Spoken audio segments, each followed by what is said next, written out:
ہم یہ سوچ رہے ہیں کہ یہ بجٹ پاکستان کے عوام کے لیے بنایا گیا ہے یا پھر صرف اسٹیبلشمنٹ کے لیے بنوایا گیا ہے۔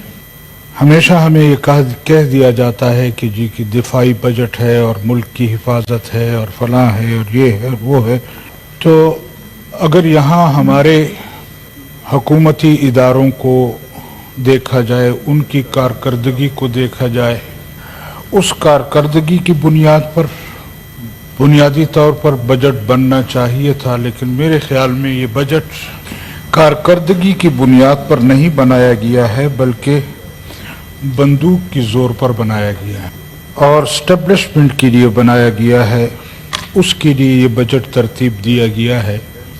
اس کے مقابلے میں ہم اگر دیکھیں کہ ان کی کارکردگی کیا ہے، انہوں نے اس ملک کا تحفظ کتنا کیا ہے، میرے خیال میں تو یہ بجٹ جو ہے یہ صرف بندوق کے زور پر بنایا گیا ہے، کارکردگی کی بنیاد پر نہیں بنایا گیا ہے۔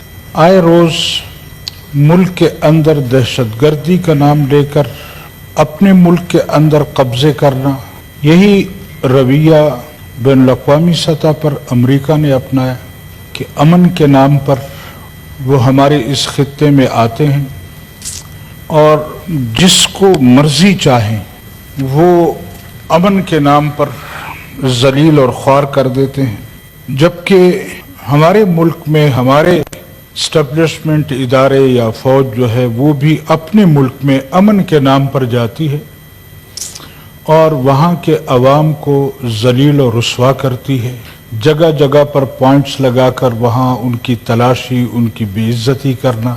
خاص کر ہمارے صوبہ خیبر پختونخوا میں آپ کو اگر یاد ہو جناب چیئرمین صاحب، جب فاٹا کا انضمام ہو رہا تھا تو اس کی ایک میٹنگ میں آپ اور ہم دونوں شریک تھے۔ بڑی جلدی تھی ہمارے اس اجلاس میں کہ بس اس کے لیے کوئی طریقہ کار بنائیں اور جلدی کریں، اور تو میں نے آپ سے گزارش کی کہ مجھے نہیں سمجھ آ رہی کہ یہ جلدی کیوں کی جا رہی ہے۔ پھر میں نے ایک مثال بھی آپ کو سنائی کہ وہ دیوار نے کیل سے کہا کہ تمہارا میں نے کیا نقصان کیا ہے کہ تم میرے اندر گھستے جو، اس نے کہا پیچھے ہتھوڑے کا زور ہے۔ تو اب یہاں ہمارے خیال یہ ہے کہ اس بجٹ کے پیچھے بھی یا بوٹ کا زور ہے یا ہتھوڑے کا زور ہے، لیکن بہر کیف میں سمجھتا ہوں کہ یہ بجٹ عوام کے لیے نہیں بنایا، عوام کو ذلیل و رسوا کرنے کے لیے بنایا گیا ہے۔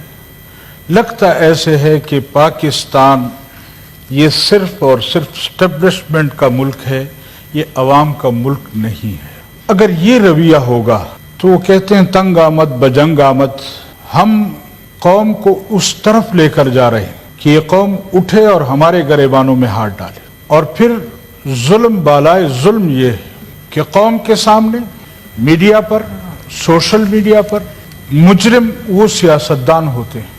حکومت کی باغ دوڑ بظاہر عوامی نمائندوں کے پاس ہوتی ہے، لیکن وہ قصہ مشہور ہے کہ مالک اپنے بکرے کو مارتا رہا اور آٹا بندر کھاتا رہا، ملک اسٹیبلشمنٹ کھا رہی اور سیاستدانوں کے منہ پر یہ تھوڑا سا بجٹ میں وہ آٹا مل دیا جاتا ہے اور مالک سمجھتا ہے کہ شاید یہ سارا نقصان بکرے نے کیا ہے۔ تو ہمیں سمجھنا چاہیے ان نمائندوں کو، اور خاص کر میں اپنے سیاسی زعماء، سیاسی لیڈران، سیاسی ہمارے رہبر، ان کی خدمت میں گزارش کروں گا کہ ایک وقت تھا جب ماشاءاللہ لگتا تھا تو لوگوں کی توجہ ادھر ہوتی تھی، آج عوام آپ کی طرف دیکھ رہے ہیں اور آپ کے پاس اختیار کچھ نہیں ہے، آپ کوئی فیصلہ نہیں کر سکتے، حتیٰ کہ آپ کسی ڈپٹی کمشنر اور کمشنر کے تبادلے کا بھی وہ نہیں کر سکتے جب تک ان اداروں کی طرف سے ان کو اجازت نہ ملے کہ فلاں کو تبدیل کرو یا فلاں کو۔ ان اختیارات کے ساتھ ہماری اس حکومت کا فائدہ کیا ہے؟ ہم کیوں اپنے آپ پر وہ الزام لاد رہے ہیں کہ سب کچھ یہ ہم کر رہے ہیں؟ حالانکہ ہمیں بھی پتہ ہے کہ، اور حکمرانوں کو بھی پتہ ہے، ہمارے لیڈران کو بھی پتہ ہے, ہمارے سب کو پتہ ہے, اور وہ ادارے, وہ لوگ ہمارے ان لیڈران کے پیچھے چھپ کر قوم کے ساتھ جو ظلم کرتے ہیں, جو ناروا ظلم کرتے ہیں, ہم سمجھتے ہیں کہ بس گاڑی کی ڈرائیونگ ایک جرنل کے ہاتھ میں ہے اور اس نے ہمارے لیڈران کو, ہمارے نمائندوں کو آگے بٹھا کر قوم کو یہ دکھا رہے ہیں کہ نہیں ہم نہیں ہیں, یہ لوگ. تو ہم کیوں قوم کے سامنے مجرم بن رہے ہیں؟ کیوں ہمیں قوم کے سامنے صاف بات نہیں کرنی چاہیے؟ ابھی گزشتہ جو الیکشن ہوا ہے, یعنی عجیب بات یہ ہے کہ اس الیکشن میں جو ظلم ہوا, جس طرح لوگوں کو چن چن کر یہاں پارلیمنٹ میں لایا گیا, تو اس سے تو یہ معلوم ہوتا ہے کہ یہ پارلیمنٹ عوام کا پارلیمنٹ نہیں ہے, یہ ہمارے جرنلز کا پارلیمنٹ ہے. عوام کے نمائندے یہاں نہیں بیٹھتے, یہاں جرنلز کے نمائندے بیٹھتے. صوبہ خیبر پختونخوا میں ابھی تک سینٹ کا الیکشن, اس وقت بھی آپ کا سینٹ جو ہے وہ 11 نمائندوں سے محروم ہے. اور پھر ظلم بالائے ظلم یہ ہے کہ ہماری کارروائی, ہمارا سینٹ, اس کو تکمیل کی طرف لے جانے کی کوشش کی جا رہی ہے. یہاں کمیٹیوں کی تقسیم ہو چکی ہے. کل جب وہ 11 نمائندے آئیں گے تو ان کو صرف کمیٹیوں کا ممبر بنا کر تسلی دی جائے گی. یہ ہم کس طرف جا رہے ہیں؟ کس کے کہنے پر یہ کر رہے ہیں؟ کیوں ہم مطالبہ نہیں کرتے کہ کے پی کے میں سینٹ کا الیکشن فی الفور کرائے جائے؟ اب اس کو عدالت کی طرف لے گئے, وہاں کا ہتھوڑا پڑا ہوا ہے, اس نے پھر 1 مہینے کی تاریخ دے دی ہے اور اس پر پھر اگلے مہینے کی تاریخ دے دیں گے. اور پھر جب تک ہمارے جرنلز نہیں چاہیں گے, جب تک ہمارے بوٹ نہیں چاہیں گے, ہم اس ایوان میں کے پی کے کی نمائندگی دینے کو تیار نہیں. اور پھر کن کن کو دینی ہے, کس طرح دینی ہے, یہ بھی ہمارے جرنلز طے کریں گے. اور جب ان سے پوچھو کہ بھئی تمہاری کارکردگی کیا ہے, تم نے سوائے اپنے عوام پر ظلم کرنے کے, سوائے اپنے عوام کو نیچا دکھانے کے, سوائے اپنے ملک کے اندر قبضے کرنے کے, یہ میں ذاتی طور پر یہ سمجھتا ہوں کہ ہمارا یہ ادارہ یہ اب عسکری ادارہ نہیں ہے, یہ ہمارا تجارتی ادارہ ہے. ہمارے ملک کے اندر جتنی تجارت ہو رہی ہے, آپ دیکھیں ہمارے سیمنٹ کے کارخانے, عسکری سیمنٹ کے نام سے, جرنل ٹائرز کے نام سے, اس ملک کے کاروبار کے تمام راستوں پر ہمارے جرنلز کا قبضہ ہے. یہ ایک کاروباری ادارہ بن چکا ہے. اس کو عسکری ادارہ کہنا, یہ میں سمجھتا ہوں اس ملک کی توہین. آج انڈیا, ہمیں مودی صاحب تقریر میں کہتے ہیں کہ اب پاکستان سے ہمیں کوئی خطرہ نہیں. کیوں؟ ان کو پتا ہے کہ یہاں جس ادارے نے جو کام کرنا تھا وہ اپنا کام بھول چکے ہیں. ان کو صرف اپنے ملک کو قبضہ کرنا آتا ہے, اس کے علاوہ ان کو کچھ نہیں آتا. ہمارے ملک کی پالیسیاں, ہمارے ملک کا بجٹ, ہمارے ملک کی خارجہ پالیسی, ہمارے ملک کی داخلہ پالیسی, میں اپنے قومی لیڈران سے پوچھنا چاہتا ہوں کیا ہماری مرضی کے مطابق بنتے ہیں, یا جی ایچ کیو سے ہمیں چھپا چھپایا منصوبہ اور چھپا چھپایا آپ کے پاس وہ آ جاتا ہے, آرڈر آ جاتے ہیں کہ اس طرف ہم نے یہ کرنا ہے. اس کے باوجود بھی ہم سمجھتے ہیں. تو میں اپنے قومی رہنماؤں سے, سیاسی لیڈران سے بستہ گزارش کروں گا کہ فوج کا کالک اپنے منہ ملو. آئیں بیٹھے سوچیں کہ ہم نے اس ملک کو کیسے بچانا ہے, اور کسی اور سے نہیں, اپنے ان اسٹیبلشمنٹ کے اداروں سے, اپنے جرنلوں سے اس ملک کو کیسے محفوظ کرنا ہے.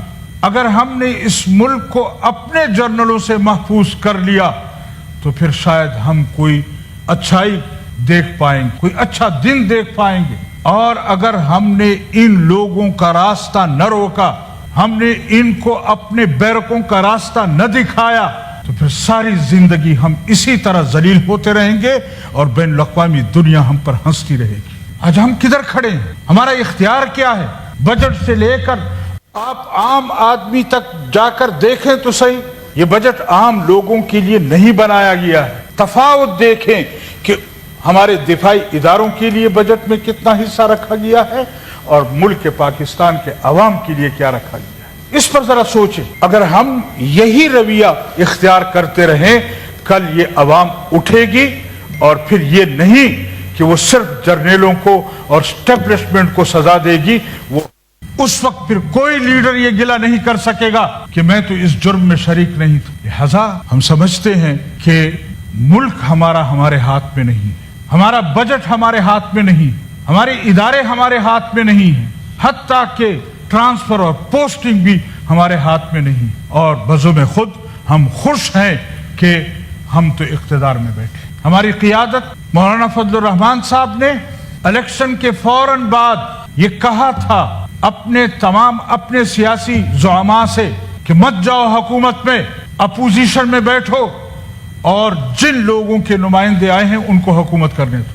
ہم دیکھتے ہیں کیسے حکومت کرتے ہیں, لیکن ہمیں بھی تو صدر کا گھر چاہیے, ہمیں بھی تو وزیر اعظم ہاؤس چاہیے, ہمیں بھی تو یہ خوشی ہوتی ہے کہ ہم اتنی بڑی کرسی پر بیٹھے. اختیار کچھ نہیں ہے, لیکن چونکہ ہم بڑی کرسی کے خواہاں ہوتے ہیں, ہم محلات کے خواہاں ہوتے ہیں, لہذا ہم اس طرف نہیں دیکھتے کہ اختیار کس کا ہے اور کس کا نہیں ہے. ہم صرف اس طرف دیکھتے ہیں کہ ہمیں محل میں چائے کس طرح پیش کی جاتی ہے, ہمیں ہماری عزت کس طرح کی جاتی ہے. یہ کوئی عزت نہیں. اگر ہمیں بین الاقوامی طور پر عزت بنانی ہے تو پھر اس قوم کی صحیح معنوں میں نمائندگی کرنی ہوگی, قوم کی صحیح نمائندوں کو یہاں لانا ہوگا اور الیکشن میں ان لوگوں کا راستہ روکنا ہو. آج الیکشن بوتھ سے اور ووٹ اندراج سے لے کر الیکشن کے نتائج پر ہمارا کوئی بس چلتا, ہم سے کوئی پوچھتا ہے؟ فراڈ ہے الیکشن سے 2 دن پہلے لکھا بھیج دیا جاتا ہے کہ اس حلقے سے فلاں کو کامیاب کرنا ہے.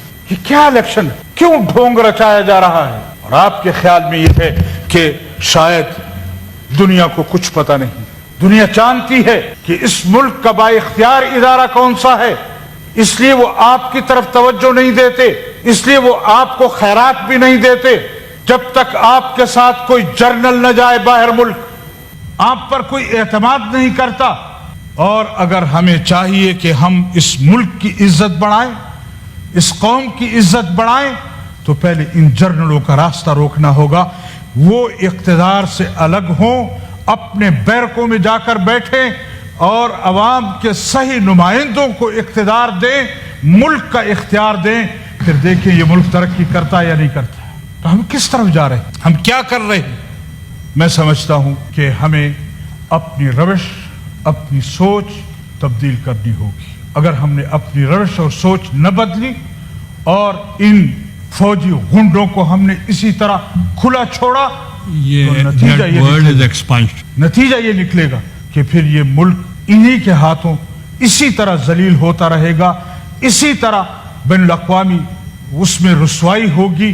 اور ہم اپنے ملک میں یہاں ایسے رہیں گے کہ جیسے ہم کسی دوسرے ملک کے باسی ہیں یا ہم اس ملک کے مجرم ہیں. لہذا میں یہ سمجھتا ہوں کہ ہمیں ان لوگوں کو اقتدار سے دور رکھنا ہوگا. بجٹ پر بحث کرنے سے بہتر یہ ہوگا کہ ہماری پارلیمنٹ اس پر بحث کرے کہ ہم نے آگے بڑھنا ہے یا نہیں بڑھنا.